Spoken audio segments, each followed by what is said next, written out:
Now, as a creative writing teacher, I always loved teaching writing scenes. Now, as an author, I love creating scenes. And a lot of people think that writing scenes is like this big, scary, daunting task. You know, what is a scene? So a scene is basically just when you have characters in your story do something. That is a scene. And it usually begins in one setting. So they're at home, or they're at school, or they're at the park, wherever, it doesn't matter. And then the end of the scene is when they exit that setting. Okay, so one scene is literally just one stretch of time from when they are home having a conversation to when they are not in that room anymore and they have exited that scene. So when we're shooting a movie, we talk about those scenes because that is literally how we can organize the movie. Okay, so similar to a movie, scenes in a story have to be really, really important to the story. Otherwise, they have no purpose. They gotta go. Okay, so a lot of people think that we can just kind of write whatever and like, well, just, yeah, you know, it's if like, let's say I'm writing a story about teenagers in an American school, we have to have scenes in the school, so we'll just throw them in. And, you know, maybe they'll get into a fight, maybe nothing happens, maybe they're just, you know, choosing what to have in the cafeteria, and that's totally fine. But actually, those scenes, in my opinion, are really ineffective because if you think of it this way, a scene takes up real estate in the story. In a movie, a scene costs like hundreds of thousands of dollars to make, to shoot, right? So like any scene costs minimum like at least $10,000 to shoot.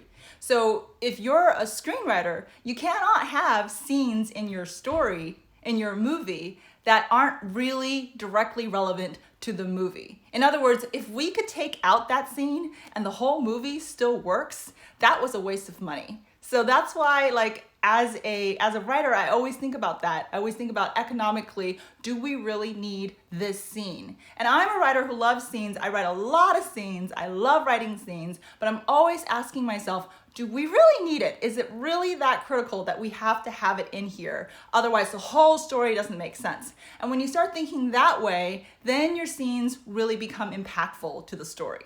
Okay, so a couple of things that I think that every scene should have is number one, I think that every scene needs to push the story forward. Okay, so what does that mean? It means that when a character is in a situation, that scene is going to lead her or him to make some sort of decision, right? To get from point A to point B, that they're going to be pushed further into that journey so that they can decide then where they want to go. Okay, so a good example of that is if we go back to Front Desk, which is my debut novel. The first scene in the story is Mia. She's at a museum with her parents. She's at the Houston Space Center, and she's like looking around and doing all these things, and her dad is sitting by the air conditioner because they're not in a home at that time. They can't afford a house at that period of time in their life, and they've been living in their car. It's like a really tough situation. They've been living in their car that summer, and so they go to the Houston Space Center really to cool off because it was hot in the heat of summer in Houston, so you can imagine. And Mia is of course just like running around having fun like any normal kid, but her dad is parked by the air conditioner trying to like cool off, and his fingers are like turning into popsicles because it's so cold. And she's in that space center walking around with her mom, and her mom, who used to be an engineer in China, is looking at all of the different exhibits and displays, and she's got a lot of nostalgia, and she's thinking about, oh my God, you know, that used to be me. Like I used to make things, I used to be an engineer, and now here I am in the US and I can barely get like a waitressing job. And that was a really important scene to set the tone of the book and to just immediately give people a sense of what the circumstances are like for these people, right? They're living in their car, they're not in the job that they were trained to be in, that they should have, and they're in a really tough situation with this kid who is still trying to have fun and be a kid. Right? So that was a really important scene to set the tone, and it really pushes the story forward because your next question then is, what's going to happen to this family? Like, are they gonna stop living in a car, right? That pushes the story forward. The next scene in the book is Mia, who goes and she's going with her mom to her mom's restaurant job. So now they have an apartment. It's like a tiny apartment. And she's going with her mom to a restaurant job. Mom's the waitress. Mom can't get someone to babysit her because that's expensive and she can barely afford like rent and food. So she takes Mia along with her to the restaurant job. And Mia is like, oh wow, this is like, what do I do? And the owner, of course, immediately says, hey, do you want to help out? Like, you can help out too. And so she decides that she's also going to try waitressing, and she's also going to try doing this. And so she carries all the plates on this huge platter to go into this, to be a waitress. But of course, everything collapses and she ends up losing her mom's job for her. Not only does she get fired, but she gets her mom fired. Now, this is also a really emotional scene. It's a scene that establishes so much because right from the beginning, you know that this is a girl who wants to take life by the reins. So she is not going to sit passively. She's going to do something about it. That's why she volunteers to be the waitress. But she takes on more than she can handle. And now she's responsible for not only losing her own job, but losing her mom's job. So now the family is really in a tight spot. And that sets the whole tone of the rest of the book. It establishes Mia and her motivations, what she's like as a character, and also kind of explains where she's gonna go, which is that they're gonna take this new job working in the motel of the Cala Vista Motel in Anaheim, California. And it makes sense then that Mia would immediately volunteer to be the person who mans the front desk of the motel. That's why it's called front desk, right? But we wouldn't have been able to get there emotionally, understanding why she would do all this if she didn't have those first two scenes. So those first two scenes were really instrumental to the story. If we took it out, probably the whole book wouldn't really make as much sense, that you would just jump into this job. And it was such a, it was such a strange job to be managing a motel. It was also a strange thing for a kid to be doing, but it all kind of makes sense when you kind of understand where they come from.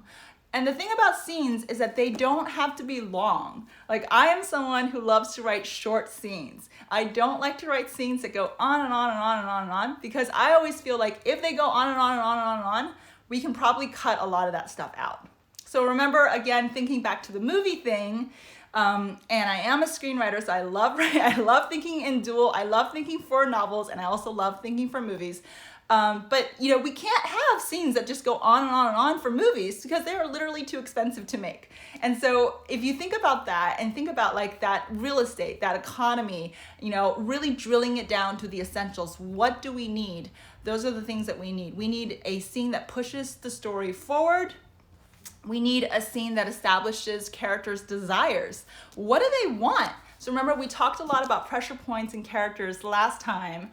Now what we really want to do is, now that you kind of know your characters, you have to know right from the beginning, what is it they want? And every character is different. Mia is really different from Claire in Parachutes, and who's really different from Danny in Parachutes, right? These characters want totally different things, right? Claire just wants to live her own life, not have to constantly answer to her parents, and just go and get what she wants, right? Enjoy life, date the guy that she wants to date, take the class that she wants to take. Danny wants to go to Yale. She's really gung-ho about that. She wants to change her whole family situation. She's got a single mother. Life is really, really hard, and she doesn't want to just keep, having a minimum wage job for herself and her mom. She wants to change her whole situation in life around really quickly, and the best way that she can do it is through education. So every character in every book and every movie, their motivations are all different. And you want to use the scenes to establish those motivations, establish those desires, and make sure they're getting it,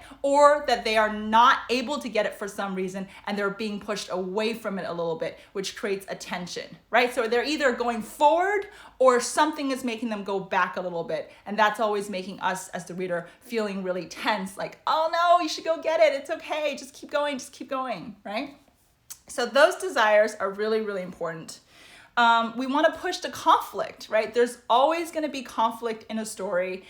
the best scenes have conflict in them. There are very rare scenes that don't really have conflict, and those scenes are, I mean, they're important too. Like there's a lovely scene in Front Desk where Mia is feeling really overwhelmed and Dad takes her to the lake and they have this beautiful talk about why he came to America, and he calls her his lucky penny because he collects pennies and some pennies are worth a lot of money even though they're just a penny. And that's a quiet scene without a lot of conflict, but that is coming at the tail end of a lot of conflict. So as the writer, you almost want to think of it in terms of music, right? Like I used to play piano, so I'm always thinking about like melodies, and you just can't have this huge crescendo without a little bit of lightness at the end. So you kind of have to balance it. But I would say the vast majority of my scenes, the scenes that I like to read, are packed with conflict. It's that conflict that's going to make your reader want to read. Right? When we don't have conflict, it almost becomes too easy. It's like everything's too smooth for the characters. So why are we even invested, right? They're just going to be fine. So who cares what happens to them? You never want your reader to feel that way. So you want to pack it full of conflict. And it has to feel really natural, because otherwise it becomes really obvious that you're just doing this so that you're getting people all worked up. You want to start a scene late, and you always want to end a scene early. So what does that mean? I could have started that scene about Mia going into the Houston Space Center way early. Like they were on the highway and they saw the Houston Space Center sign, and then they got off the highway and then they went and bought their tickets, or maybe the tickets were free. But that's all kind of like a waste of real estate if you think about it, because it's like we're not getting at the heart of the conflict or at the heart of the character's desires. So why do we need it, right? We should just have them go straight in to the Houston Space Center and start when they're looking at an exhibit. That's where we should start, not way, way, way early on. So a lot of times when I read kids writing, they have a great idea, but they're starting it way too early and they're ending it way too late. So you really want to really strip down to the essential parts of what you need and start there and end as soon as it's done. All right, just go on to your next scene. Just end as soon as it's done, because we don't need to go on and on and on. You risk losing your reader when you go on and on and on. You want to pack that as much and as concisely as you can. Okay, then when you're actually writing the scene, it's really easy. It's a combination of lots of different things. You want to throw in some dialogue. Like most of my scenes are dialogues. I'm a huge dialogue writer. I love writing dialogue. I love reading dialogue. That the way I think is in dialogue. So I'm a dialogue writer, but other people are action writer. You can pack it full of action. As long as you have a balance between dialogue, action, thought, recap, and that's where you get to tell a little bit. Now, I remember growing up, a lot of teachers will always say, show, not tell, show, not tell. And that is definitely 1,000% true. You want to show, not tell as much as you can. But there are times where you can tell a little bit, just a tiny bit to recap so that we move the story forward, right? A lot of times kids will obsessively show, not tell, but then everything is so slow, right? So they'll be like, and then he touched a doorknob, and then he turned the doorknob, and you're just like, oh, where's he going? So you need certain parts that are told quickly so that we can build the momentum of the story. So between dialogue, action, thought, recap, small detail, and setting, those are your tools to play with in a scene. And it literally just goes boom, boom, boom. Like I'm gonna have some dialogue, now I'm gonna have some action, now I'm gonna have a thought, now I'm gonna have setting, and don't forget to describe this small detail. And then you just sort of in a loop, and if you do that in a loop and you can compact all the emotions in there, you've got yourself a killer scene. And that's it. It's not that hard. It's really not that hard. So all you have to do is think first about what is the scene serving? What purpose is it serving? Is it so that Mia can hate Jason more? Is it so that Claire can get really mad at Danny over some sort of misunderstanding because they're living under the same roof? and they don't want to be living under the same roof, whatever your motivation is for that scene, then work backwards from there. Like, how can I get a scene where Claire gets really mad at Danny? That's literally my only goal. I want to create a scene where this person who's just moved into Danny's house and is living here as the guest international student, Danny doesn't want to live with her because she doesn't want to be sharing a house with international students. She kind of wants to just do her own thing under her own roof with her own mom. And now we have to create a scene which really drives the tension between these two.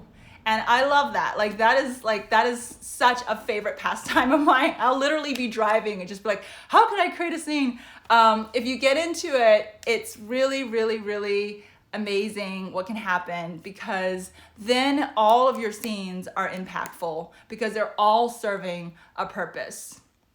Okay, so any questions you guys have about writing a scene, about characters, feel free to write it in. I'll try to answer it. Yeah, like I said, show not tell. It's great generally. But it doesn't mean you can never tell, right? So don't think of it as a cardinal rule. You can never tell what's happening, because obviously all books have a little tell, because they'll just establish things. Like, we have to establish the fact that, Mia came over from China, that she was 6 years old when she came over, or 8 years old, or however old she was, right? Or that she now lives in California. These are like facts that we tell. So it is okay to tell certain facts as long as the entire story isn't just info dumping all the facts, right? Info dumping, whether it's in a story or in a novel, is never a good idea. So you always want to be really, really careful sprinkling that in like it's salt. You don't want to over salt your delicious dish, or it'll just ruin it. A great question is, how long do the chapters have to be? As long as they need to be and no longer, okay? Don't worry about making it a certain length. All you have to do as a writer is get what needs to happen done, and then you're done, and then you move on, right? If your motivation for that chapter is these two people, they used to hate each other, now they're gonna like each other. As soon as you achieve that, boom, you're done. You can move on to the next thing, okay? So definitely think first about that concern, that like, what is the motive of that chapter? Another question is there anything such as too much dialogue? Yes, absolutely. When the dialogue stops serving the purpose, then it is just frivolous dialogue. We can cut that out, right?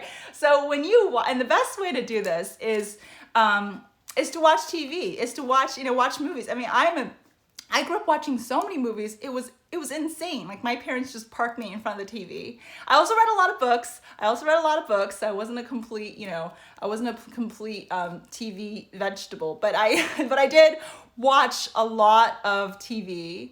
And one of the things about watching a lot of shows and TV is that you really understand when a dialogue needs to happen and when a dialogue doesn't need to happen. So having too much dialogue, it is a thing, and it's only a thing when it stops serving those three goals. It no longer pushes the story forward. You're no longer establishing characters' motivation. There's no more conflict. It is not really serving any more purpose other than that it's fun to keep talking.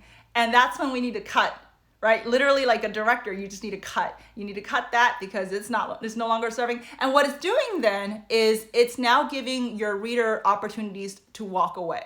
So as a writer, you always want to be thinking, I have a reader, and it's almost like we sign a contract. Like, my reader who's reading this book or this book, I want them to get not only their money's worth, but their time's worth. And so we've signed a contract that I will write what is worth your time, and you will read what is worth your time. And anytime that we are breaking that contract, that is not cool anymore, right? That is no longer working for the both of us. So my job is to write only what needs to be written for the purpose of the book, and not more stuff to waste your time. So that's how I see it. It's a really weird way of looking at it, but I really take that responsibility so seriously. Okay, how do you develop a character? That's a great question.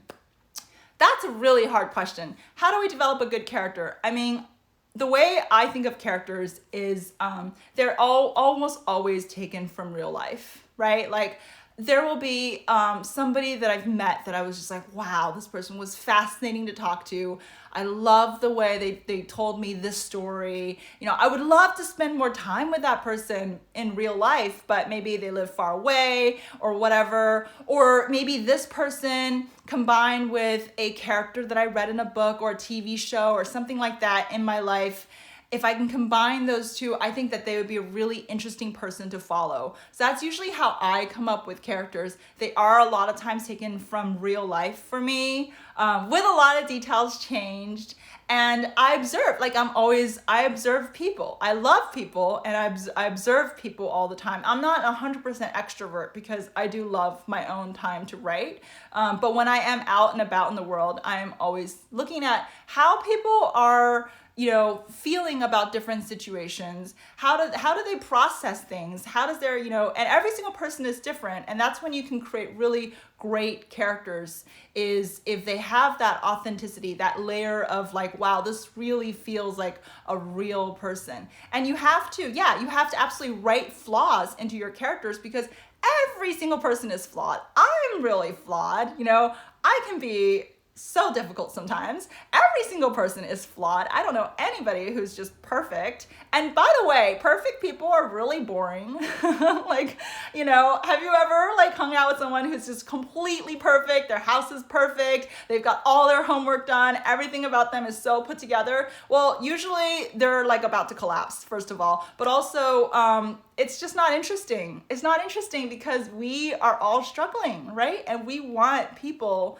that we can like read about, that's going to help us feel better about our own problems, going to help validate some of our own feelings. Like right now, I'm going through, you know, this major situation with the coronavirus. Not only is the virus scaring me, but the fear of being Asian American and how do people view that. And like, I don't want the insults, but I get them all the time. And then I read a book like Parachutes and I see the microaggressions in there, and it really validates everything that I'm going through. And also gives me a lot of courage. It gives me a lot of inspiration on how I can deal with it. It makes me feel less alone. So you always want to be creating characters that are a little bit flawed and that are a little bit that are going to have some problems that they have to encounter in order to grow as a person. Because that's what we're all doing, right, you guys? Like, we're all growing as a person through all these experiences. They're going to make us more resilient. I hope so. That's my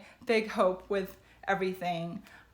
In terms of how long does it take to create a full character, it really just depends. Some characters come fully formed and you're just completely ready to write them. Others take a little bit of time. You know, they're like your babies. You just have to nurture them. And when they're ready, they're ready. If they're not ready, then it's really hard. And sometimes what happens is it takes me several drafts for me to actually connect with them. So I'll actually write something, and then draft 1, I kind of know the characters, but draft 2, I really know the characters. Draft 3, I completely know the characters. So it does take work in knowing these people. And by the end of it, like Mia right now, she just feels so real, like realer than real. You know, I often think, what would Mia do? My best friend was trying to get me a t-shirt that says, what would Mia do? Because literally that's how I think now. It's just like, what would Mia do? How would she respond to this?